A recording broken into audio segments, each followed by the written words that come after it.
Seems that when you have the desire in your heart to take knives to little babies or children's genitalia, you will use any excuse to do it, and you will violate your own religion. The Quran, no less than, I think it's 8 to 11 times, I can't remember exactly. No less than that, no less than 8, says that Allah created us perfectly. Numerous times says Allah made us perfectly. What does that mean, that he made us perfectly? It also says in 2 separate occasions not to alter Allah's creation. In one it says that Satan would convince us to cut off cattle's ears, and that is nothing but Satan and has nothing to do with Allah. A cattle's ear is nothing compared to a human genital tissue. And so this is one of these really disgusting, sick organizations or groups that support female circumcision. So altering the female body. And of course, it's just a little bit. It doesn't hurt, but it makes her pure somehow, some way. Because, you know, our body parts are ewy and disgusting and dirty. Because Allah did screw up, and he didn't really create us perfectly. And so the Quran doesn't really matter to these people. Supposedly the hadith that supposedly says that, they call it the fitra, whatever, I guess, the shave your, you know, whatever, and then clean your whatever, and then also get rid of the dirty, ooey part and alter Allah's creation, which makes no sense. Even in the Bible, in the Quran, it says there is nothing left out of this book. You know what's left out of the entire Quran? Any genital cutting of anybody, so male or female, is completely left out of the book. Muhammad was never circumcised. Do you think if Muhammad believed that circumcision was important, he might have mentioned it in the Quran, which is the word of Allah directly from the Prophet Muhammad?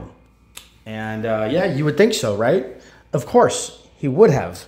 But he was never circumcised himself. Muhammad was never circumcised. In fact, they didn't even do circumcision of either male or female of anybody during Muhammad's time, in Muhammad's area, in Medina, and all those other areas that Muhammad was about.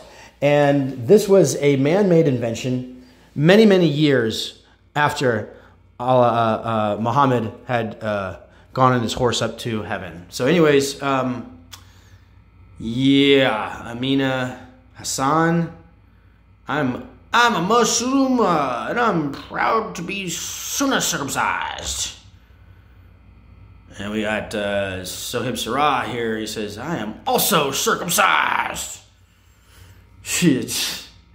The funny thing is, when this was being done to these people, they were screaming their heads off, screaming bloody murder. It is absolute, no question, child abuse. Yummy, chewy scars. Hilarious. All right. I am thinking about having my daughter circumcised. Looking for information for girls' parents who've had already experience with it. Achim loser. Let me say it again. Achim loser. Perfect name for such a person who has never read the Quran, but has it in his heart.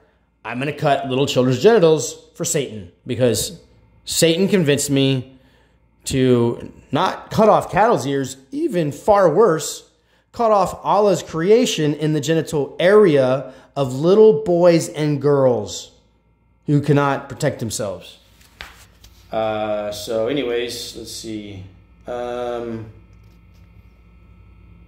do you mean? Let's see if we can translate this. Achim loser. Pure in Islam is for the female world, is limited to the dysfunction of the clitoris gland. Dysfunction. Dysfunction. So Allah did not create us perfectly. And the Quran is not the words of Allah, according to these people that say that they're Islamic. Mind-boggling. Mind-boggling. It's just like the Christians who think that circumcision is part of Christianity. When there's Bible verses, there's a whole story in the Bible about Peter and Paul and how they, one was taught to teach the Gentiles, and that circumcision was not part of. There was no longer a covenant necessary to circumcise boys in the Christian Bible. In fact, it was against it. If you read Philippians, it says, beware of the dog, beware of the evildoers, beware of the mutilators of the flesh. So anyways, is limited to the dysfunction of the clitoris glands, Allah screwed up, is done by respectable means. It's disrespectful. You just disrespected Allah's creation, and then you said you must fix it. You, loser, must fix it. By people trained in this mini intervention. Mini intervention. Crazy.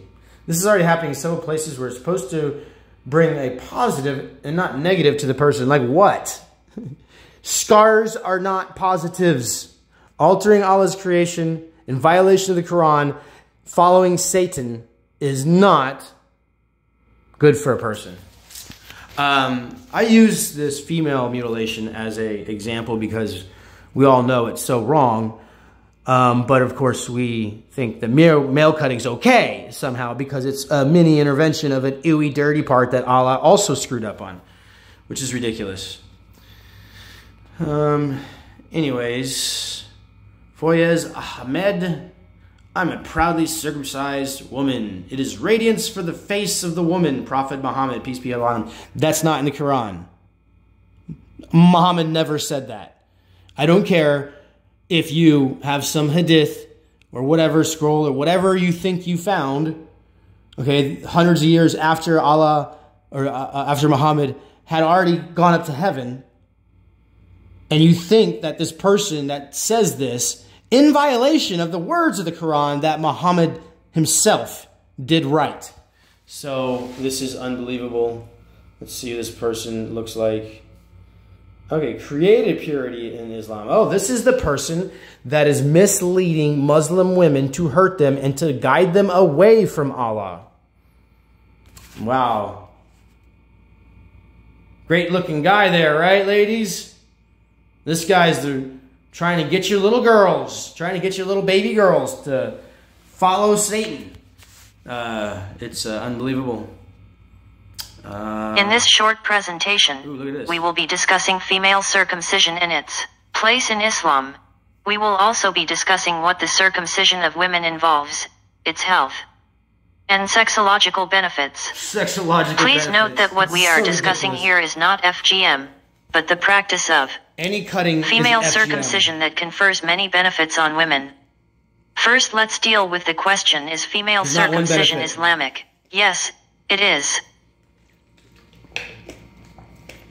Yes, it is. Good one. Really convincing there. You're highly educated. You must be an Islamic scholar.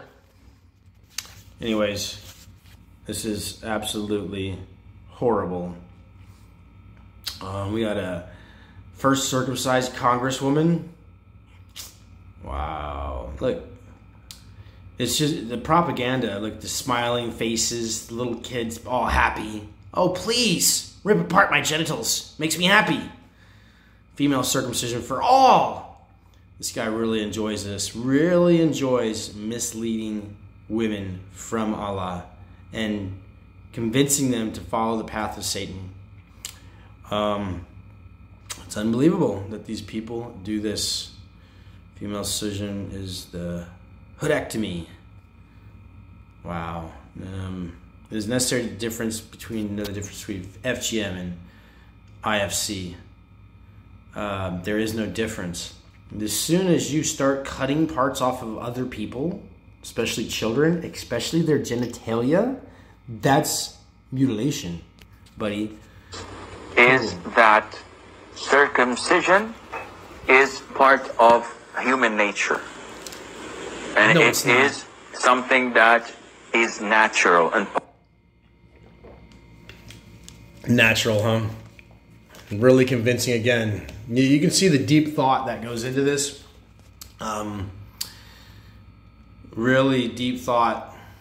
Anyways, this is all lies, all harmful, all damaging to. It's a slander against Islam, and whoever did this, that weird dude. In this short should be embarrassed, because there's no justification for this stuff. Oh, look at here, you got a whole article. Women smiling, of course. All the women smiling. So happy. So happy. Look at all these cute little girls. All mutilated. Look at how happy she is. Look at how cute this little girl is. You're going to strap that little girl down. You're going to take off her pants. And you're going to take a knife to her while you hold her legs apart. In the name of Allah? When Allah makes it clear in the Qur'an that Allah made us perfectly. He did not mess up any part of our body or any part of creation, because according to the Qur'an, Allah is perfect and flawless. And anybody that claims that Allah made a mistake is a kafir, according to the Qur'an. I don't know if I'm saying that right word, but you know what I mean. It is haram, or I don't know. I'm not that good with the lingo, but oh, look at this. Oh, cute little girl giving a little double thumbs up. Where'd that go?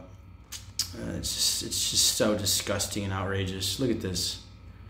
I mean, this little girl. I mean, how could you? What kind of people do this to children in the name of any deity or religion? It's just mind-boggling to me, and it's really sad. And yeah, we should not accept this to happen to children, and there is no justification for any of this.